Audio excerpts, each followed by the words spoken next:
我和婆婆关系非常不好，主要是我头胎生的是女儿。当时我刚被推出产房，就听到婆婆很嫌弃地说生了个赔钱货。她正眼都没瞧过孩子一眼，丢了句早点生个带把的，当晚就回老家了。前几年带着女儿回老家过年，甜甜稍微吵闹点，她就横眉冷脸的训斥和咒骂，以至于甜甜见到她或者听到她的声音，都有了应激的恐惧反应。如今5年过去了，女儿也上幼儿园，我在老公和亲友的劝说下，年初刚怀上2胎。原本我想请个家政阿姨，但老公却一声不吭地把婆婆接来了，让我措手不及。我抱着女儿回到主卧，给老公打电话，把他臭骂一顿。怎么把你妈接来了？老公的话说得轻飘飘，道：那是咱妈，她要来，我还能赶走吗？你别小题大做了。我有些无奈道。甜甜刚进门看到她坐在沙发上，都吓哭了。你还觉得是我小题大做吗？那还不是你惯的，小丫头才不和我妈亲近。我听完她的话，顿时气得胸疼，直接把电话挂了。当天晚上，我挺着肚子在厨房烧菜，甜甜一刻不离地牵着我的衣角，就在厨房里打转。她连最喜欢看的动画片都不敢回客厅去看。餐桌上，婆婆葛秀兰才尝了一口西湖牛肉羹，就呸呸呸地吐了出来。孙佳怡，你是要害死我呀？这汤怎么这么甜？你不知道我有糖尿病啊？诚心的吧？她将汤勺猛地甩到汤碗里，对着我怒目发飙。我也吓到了，但还没等我回神过来，女儿甜甜就哇地哭了起来。哭哭哭，就知道哭！你个赔钱货号什么丧！我急忙搂着女儿，安抚她的情绪，才发现女儿的手臂被热汤溅到，红彤彤的一片。我也没心思和婆婆争吵，急忙抱着甜甜到卫生间用冷水冲洗。好好好，就只要哭，再哭我把你丢垃圾堆里埋了！没用的废物！客厅里依旧传来葛秀兰的咒骂声，止不住的朝我耳朵里灌。养得再贵也是赔钱货！我是瞎眼了，怎么就让你们俩破烂货进了门？可怜我老秦家4代单传的香火就要毁在你们这2坨烂肉里了。甜甜搂着我的脖子，战战兢兢的，连哭声都憋回去了。看着女儿担惊受怕的恐慌眼神，我感到极度愤怒。我抱着女儿站在卫生间门口，看着边咒骂边大口夹筷子吃菜的婆婆。汤里就是放了点洋葱去腥，煮熟了带有点甜味，您不爱吃就别吃，没必要吹眉毛瞪眼的吓唬孩子。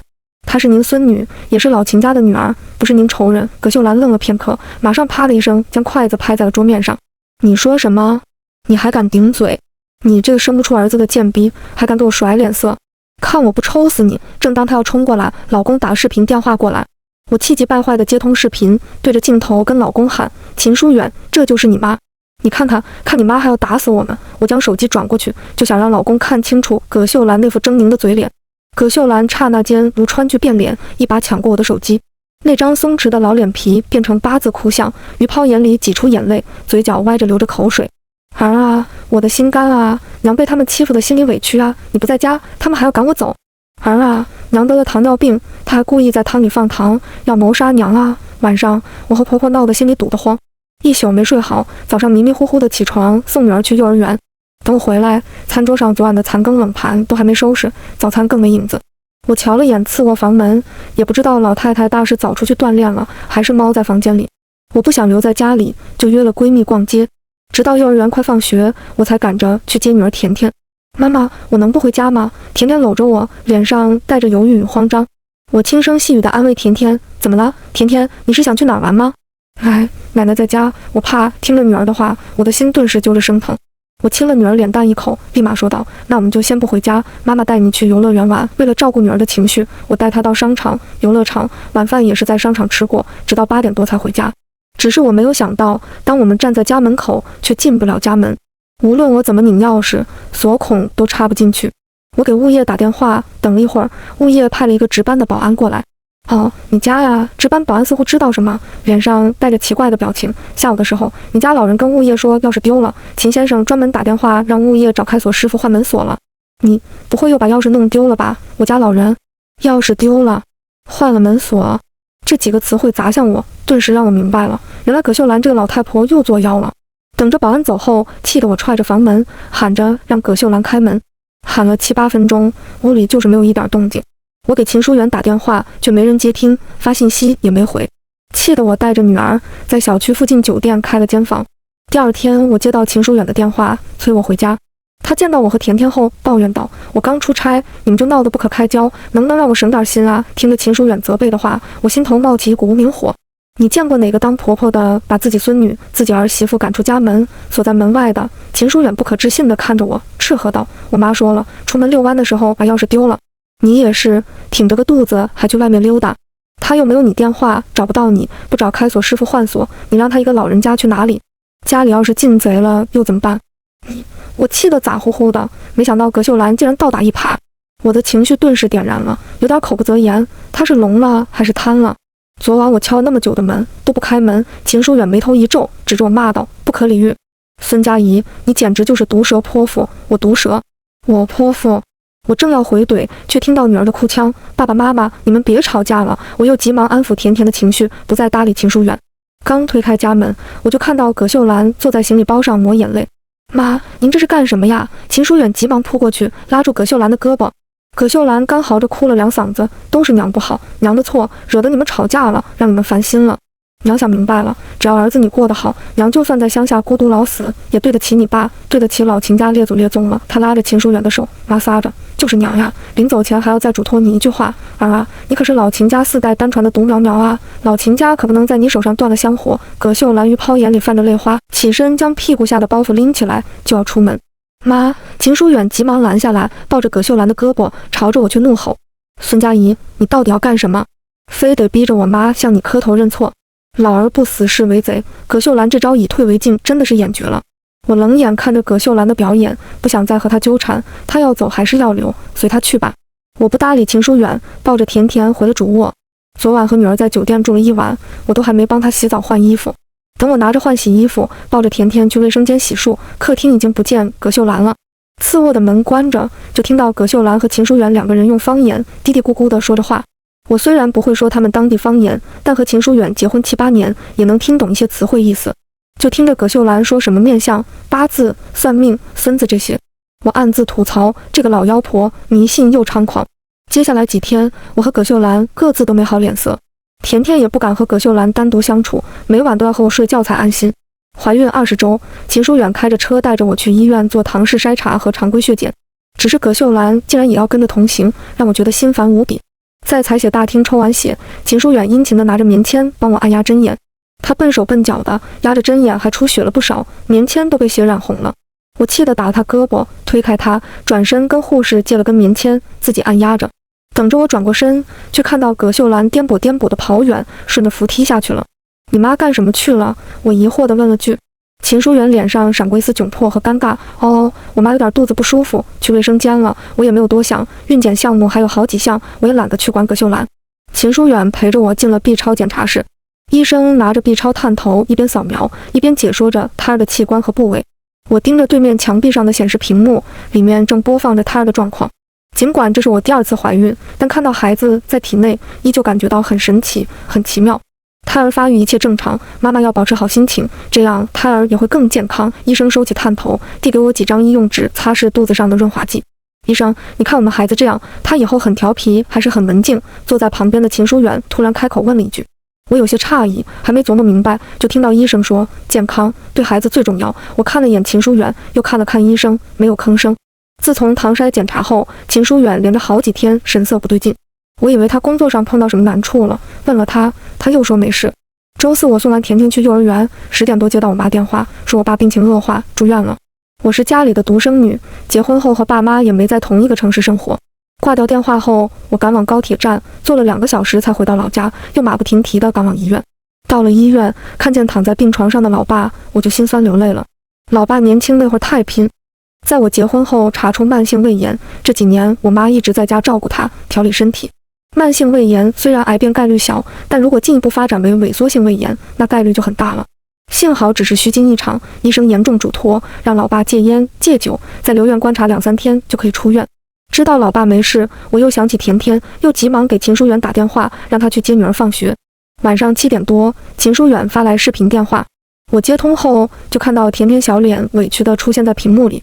妈妈，你什么时候回家呀？我看着甜甜掉着眼泪，心里也不好受。甜甜乖，外公生病了，妈妈在这边照顾外公，你要听爸爸的话，好吗？看着委屈巴巴的女儿，我顿时想飞回去，搂着女儿安慰她。爸爸呢？我没看到秦书远，也没听到他的声音。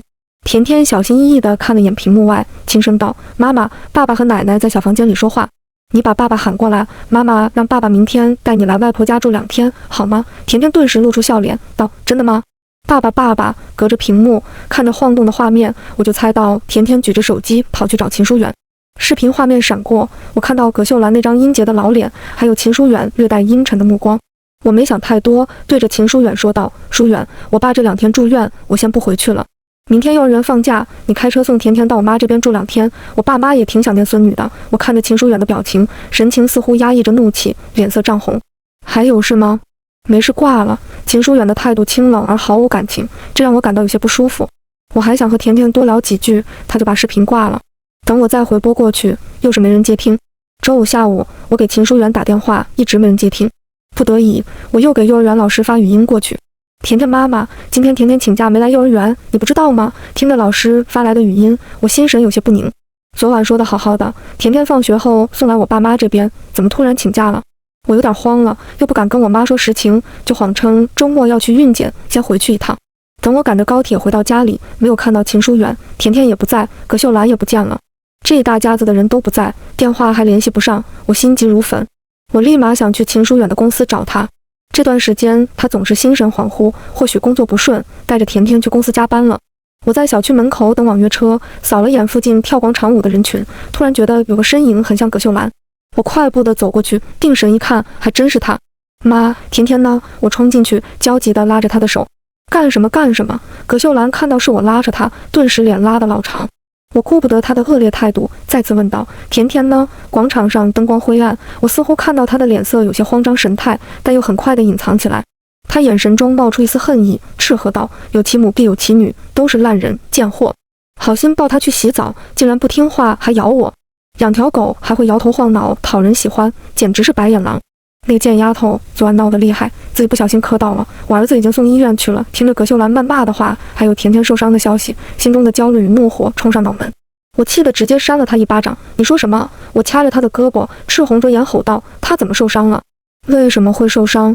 去什么医院了？葛秀兰被我打了一巴掌，整个人都愣住了，旋即身体瘫坐在地上，哭丧着脸好好大叫：哎呀呀呀，大家来看看啊，这就是我的儿媳妇啊。我好心帮他带孩子，辛辛苦苦的不求回报，他就这样欺负我啊，打我巴掌要掐死我啊。我这个当婆婆的恨不得掏出心窝子来伺候他们，他还不满意，围观的人越多，他说越起劲儿了，又拍着自己大腿嗷嗷的叫。哎呀，老天没牙啊，老头子死得早，我一把屎一把尿的，好不容易把儿子拉扯大，只是没想到这个女人太恶毒了，抢了我的儿子不说，还要我继续给她当牛做马。我命苦啊，老天爷不开眼啊，还不如让我喝了农药死了算了，省得被这女人折磨死了。儿子左右为难，葛秀兰也就这3板斧了，污蔑、谩骂和撒泼，但就是这种不要脸的做法，让我屡屡招架不住。围观的人群不知真相，但看向我的目光却充满谴责与厌恶，让我觉得如芒在背。这个时候，网约车司机打来电话，我急忙推开人群，赶紧上车去找甜甜。坐上网约车后，我一直给秦书远打电话，终于打通了。我直接问甜甜在什么医院、几楼、几号病房。他或许知道瞒不住了，也没有撒谎，就告诉了我甜甜所在的病房号。等我赶到医院，找到病房，秦书远不在，只有一个护士在例行查房。我看到甜甜头上缠着白纱布，躺在病床上睡觉，眼角的泪痕还清晰可见。我看着就心疼，但甜甜具体是什么情况我还不知道，只好拦下查房的护士询问：你是孩子妈妈？护士看了眼甜甜，随后对着我有些不耐烦：你们家长怎么照顾孩子的？孩子头上撞了那么大口子，都缝了20多针。我哑口无言，只是更加心疼。孩子手术后状态还行，但可能伴随轻微的脑震荡，还需要进一步留院观察，心情犹如晴天霹雳。我坐在甜甜身边，握着甜甜的手，整个人都发抖。心肝宝贝，妈妈对不起你，让你受伤了，没有照顾好甜甜，我内心无比自责。半个小时后，秦书远慢悠悠地走进病房，我看到他进来，怒气冲了上来，对着他就扇了个巴掌。他整个人懵着，似乎没想到我会这样暴力。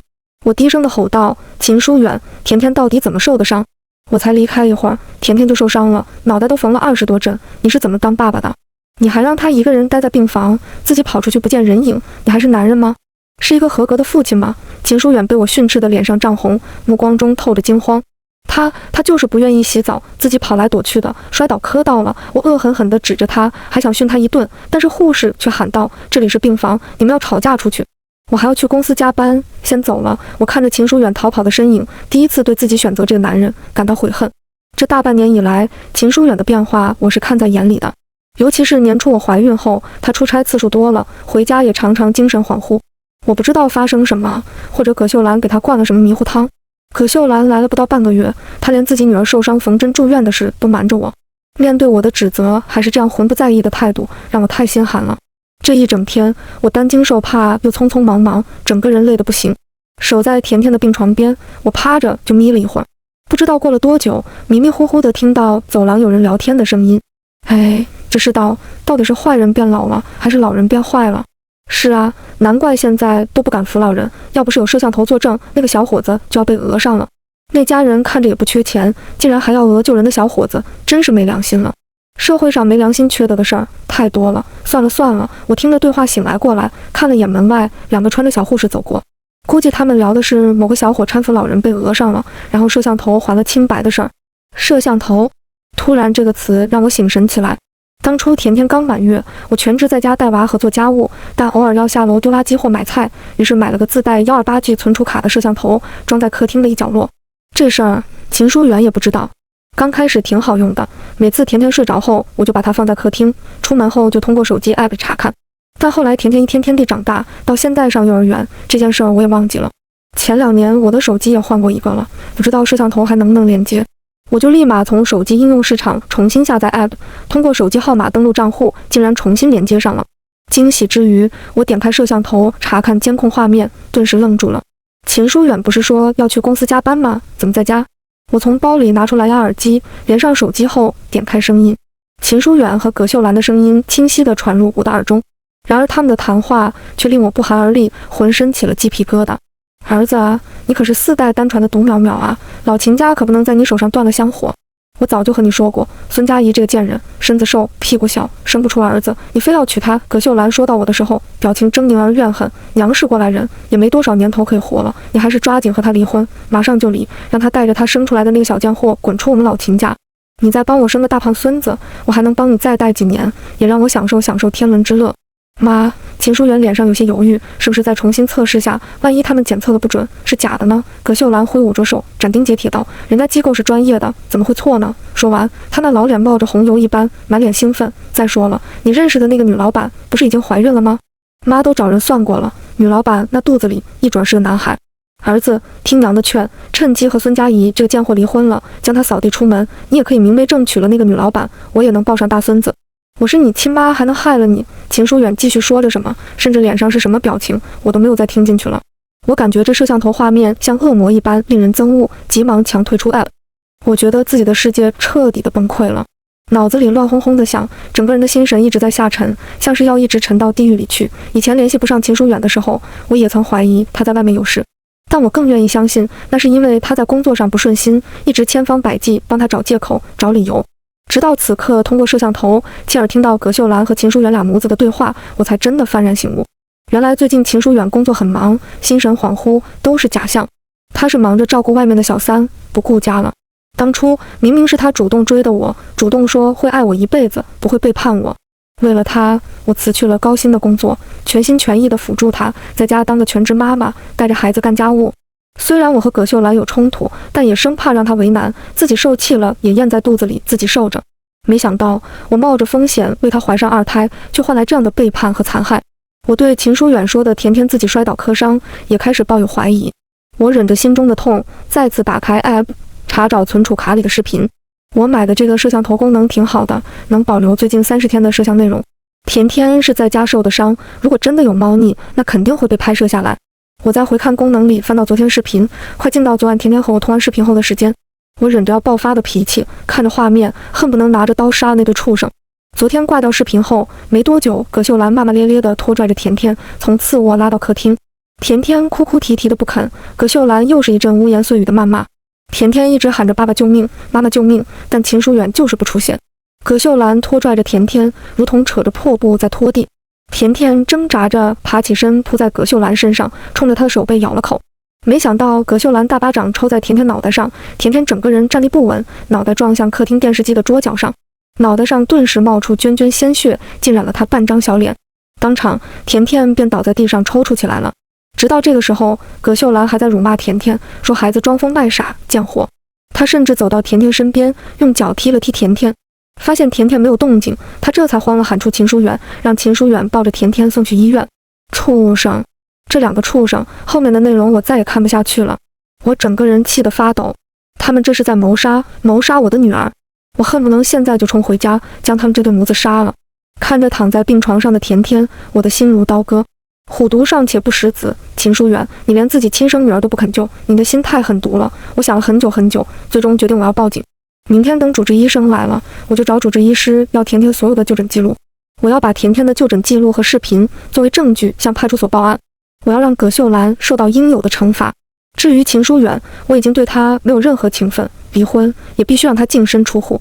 半夜，甜甜突然被吓醒，看到我已经在身边了，她特别开心，哭中带笑地说：“妈妈真好，妈妈在就会保护我。”听着甜甜的这句话，我觉得自己被巨大的愧疚感包围，感到窒息。我哄着女儿入睡，看着女儿变得安静祥和的脸蛋，我越加坚定自己的决定。次日，秦书远和葛秀兰都没有来医院，我请来闺蜜临时来医院照顾甜甜，拿着主治医师开具的诊断记录，拷贝了一份葛秀兰殴打甜甜的视频，到街道派出所报案。身为甜甜的母亲，合法合理的监护人，我有权对任何伤害自己女儿的人，哪怕那个人是她的直系亲属，是她的亲奶奶，我都要让她接受应有的惩罚。当我带着2个民警回到家中，正好看到葛秀兰在将什么东西丢进黑色垃圾袋。我打量了一眼，大号垃圾袋里装的都是我贴在家里的家庭照片。我冷哼一声，对着民警道：“她就是葛秀兰，是故意伤害我女儿的凶手。”“我没有，我不是，冤枉人啊！”葛秀兰大声地嚎叫着。他又指着我，侮辱谩骂，方言夹着脏话，那脸部表情似乎要吞了我。“你这个贱逼，还冤枉我！同志，这个贱逼在污蔑我，你们要把他抓起来啊！”民警可能看着他上了年纪，一开始还是劝诫训话为主。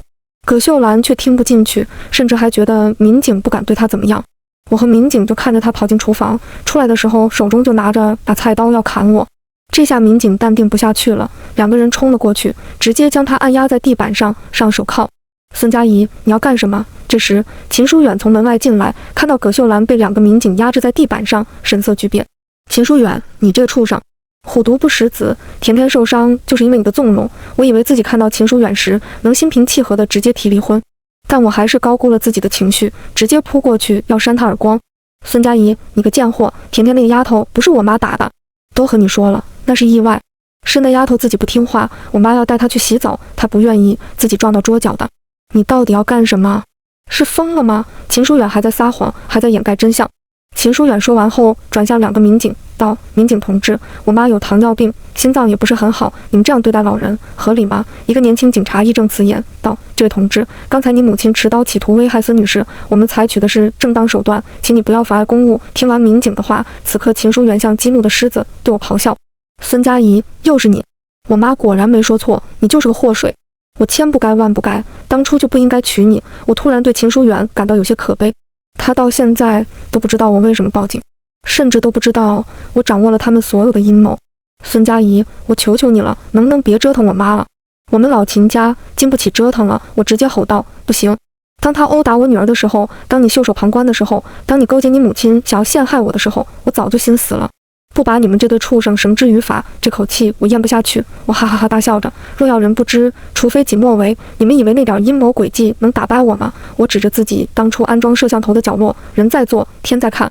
你们一切阴谋诡计都被我一帧一帧地录下来了。秦书远顺着我的手指方向，终于看到隐藏在客厅空调顶上的那个摄像头。他整个人瘫跪在地上，目光无神地看着葛秀兰。葛秀兰听完我的话，看着秦书远，又看向摄像头，那张老橘皮的脸上泛着狰狞。“你要断我们老秦家的根，我和你拼了！我住院了，和甜甜是同一所医院。”葛秀兰趁着民警放松，戴着手铐冲向我，当场我就被他撞到肚子，跌倒在门口。一阵剧痛后，我的下身流出鲜血。民警慌忙将葛秀兰重新制服，然后呼叫救护车将我送到医院。我的2胎孩子流产了。我妈最终还是知道消息，在我爸出院后就赶过来照顾我和甜甜。房子是我买的，但我妈不敢带甜甜回去住，她生怕葛秀兰太恶毒，在家中厨具碗筷等涂抹毒药，会不小心中招。住院期间，我一直在思考秦书远到底是怎么了。秦书远幼年丧父，家境也贫寒，是葛秀兰当娘又当爹的拽着培养出来的。他从小对葛秀兰很孝顺，也很听话，说是妈宝男也不足为过。结婚这么多年，我之所以对葛秀兰忍着让着，就是不想她夹在中间难做人。秦书远也经常劝我不要和乡下小老太计较为人子女不孝顺还是人妈这样的话，也确实让我很难对葛秀兰恶言相向或者不相往来。只是我成全了她的孝顺，照顾了她的立场，没想到如今变成这样。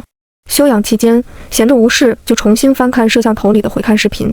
从葛秀兰来到我们家开始看，看着看着，我终于发现问题了。原来一切的阴谋诡计就那么堂而皇之地发生在客厅里。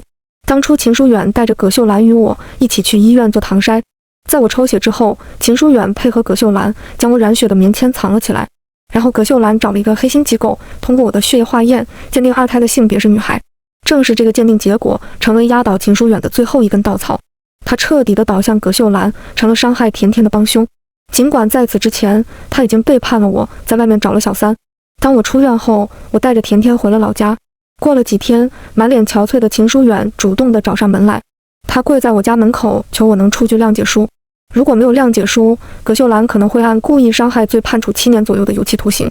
我看着他，想起10多年前第一次见到他的场景，那个意气风发、无比自信和张扬的秦书远似乎从这个人的身上消失了，剩下的只剩下无尽的黑暗与阴结。我没有对他恶语相向，只是递给他1式2份的离婚协议书。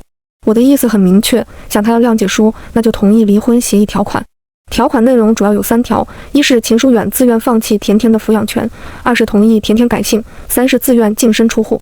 秦书远拿着离婚协议书，沉默了良久，最后在签名处签名和按手印了。我也按照司法要求手写了一份谅解书。半个月后，律师给我带来审判结果。葛秀兰以故意伤害罪被判处3年有期徒刑。有人说，婚姻是女人的第2次投胎。或许我的投胎技术真的不行，投错了胎，导致生不如死。但值得庆幸的是，我及时的迷途知返了。这世界对女人的恶意太多了，但我庆幸自己醒悟的还早。我不仅脱离了秦书远，更是让葛秀兰这个恶魔婆婆接受了应得的惩罚。虽然我名义上的家散了，但我更自由了。从今往后，我将全力保护女儿，让甜甜再也不用遭受任何人的欺辱。我要带着她开始新的生活。